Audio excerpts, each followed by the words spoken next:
3, 2, 1. Hey YouTube, Stick Guy 187 back again with, I got a first impressions video for you. Just got these literally a couple hours ago in the mail, and I wanted to do an unboxing, but unfortunately the battery on my camera was dead, and sorry, I was a little too excited. Couldn't wait for it to charge to unbox them. So instead I'm going to do a first impressions video, and then I'm going to take them out when I go to the farm, and I'll use them for some field stuff out there. And I'll definitely do some cut tests and everything while I'm out there. So they're Shanghai Shadow and the Cold Steel Bowie Bushman, both with the SecureX sheath, both the newer versions, so the different Quillians on here, and this one came with the ferro rod. So let's start with this one. Now, I've had it on my belt already. I was walking around trying to decide, you know, how comfortable it was, how I liked it and everything. SecureX sheath is cool in that you can reef the knife out if you needed to, but it's really difficult. But what they've done is flick it out a little bit and the knife comes out. The upside is when it's on your belt, all you have to do is press out and it'll come out easily. Downside is, on my belt, I found that the knife was actually on its own swinging in a little bit, so it was pretty easy to actually just pull in and out. I might have to look into some form of retention, maybe a lanyard, a shock cord, something like that, from here up into the knife itself, without pulling out the knife right now. Also comes with a little ferro rod. I heard bad things about this. Some people said it snapped right off, went flying away, all that stuff. I've been striking it, and it's not a bad little ferro rod. You know, it's not fantastic. I'll probably replace it with something, you know, a little bit better, but for coming free with the knife, it's not bad. Secures in here fairly well. I mean, I probably whacked it in there a little too hard, but again, I'll shock cord lanyard it for now, and then when I get a better ferro rod, I'll replace that and just loop it on there. So I went with the Bowie style rather than the flat. I like a little more meat to my field knives, and it just makes it a little better for chopping, and I find the balance works really nice for my hand. The grip here isn't great. I mean, I think I'll probably take some hockey tape first, wrap this up and see how that does, and if that doesn't give me a good enough grip and feel, I'll probably replace it with Wilson wrap. I like the new version of this knife. The old version, I actually could see the seam here. I think if I get enough force in here, like if this is on a branch and I jam it into something, this might crack the weld here, but we'll see. I think this might make it a little bit stronger. That little hole there, I mean, put it on the stick and then put the nail in, not to keep the head from popping off, but to keep the head from driving down. So, you know, one thing to be aware of.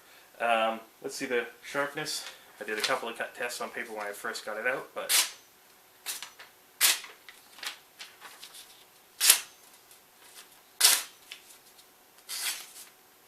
not bad. Flimsy little paper, it's kind of hard to do a good cut test on.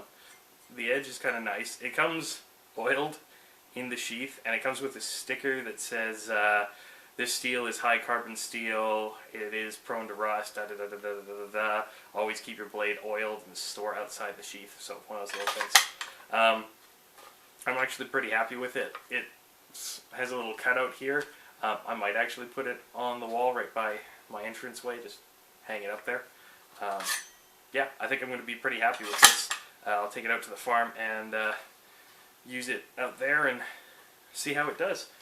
So, second knife, Shanghai Shadow, SecureX sheath.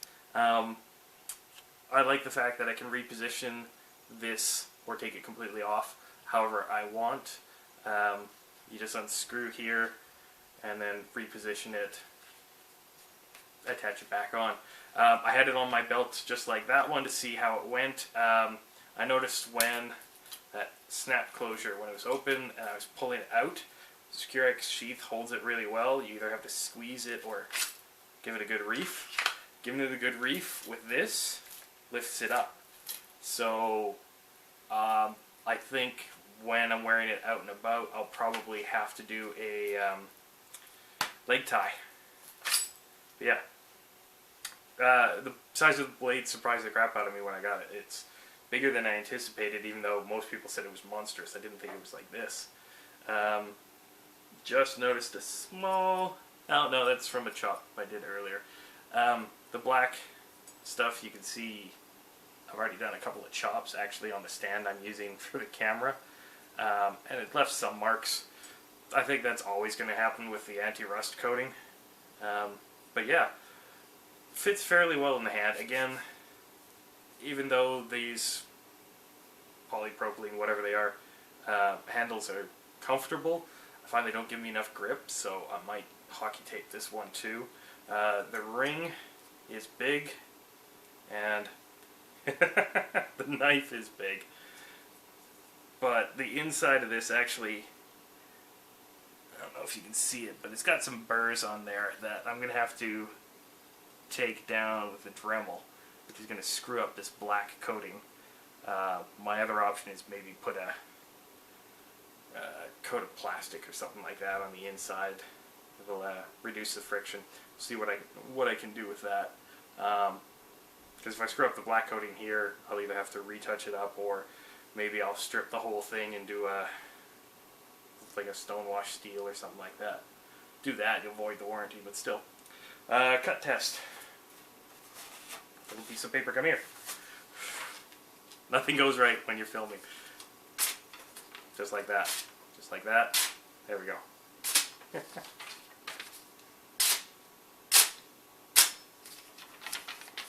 Cats are playing with little pieces of paper as they fly to the ground.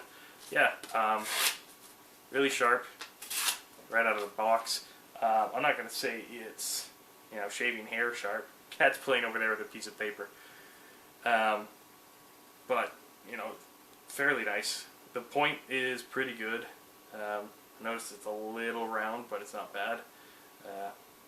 Yeah, I like the leaf shape of it. I think it'll probably be really nice for actual weapons work. We'll see how it goes. But yeah, all in all, I am pretty happy with these. We'll see how they hold up to my field use and to my tests. I'll probably do cut tests with both of them. They're a little small for pineapple. Maybe I'll find a nice, small pumpkin squash, something like that, to do a simulation cut on. A friend of mine gave me some untreated, uncured leather, so I can wrap that around whatever soft material and do a decent simulation. Might even do a pommel strike with this, maybe on a coconut. You guys know how much I love coconut. Death to the tropical fruit. Anyways, enough of my rambling. Yeah, Cold Steel Bowie Bushman, new model. I don't have the specs right now because, of course, this is first impressions video. I'll put them in the description below. I'll put links to other people's videos that they gave me ideas in the next one, in the follow-up video for both of these. But yeah, no, I'm very happy. Cold Steel Bowie Bushman, blah blah blah blah blah. Cold Steel Shanghai Shadow. I think I've already got a name for this one. We'll see what I name this guy. But yeah, that's it. First impressions. I like them both. We'll take them out into the field and put them through their paces. I'll take off that little burr, wrap them up. We'll see how happy I am when I'm done with that. That's about it. Thanks for watching the video, guys. This is Stick Guy 187. Stay sharp.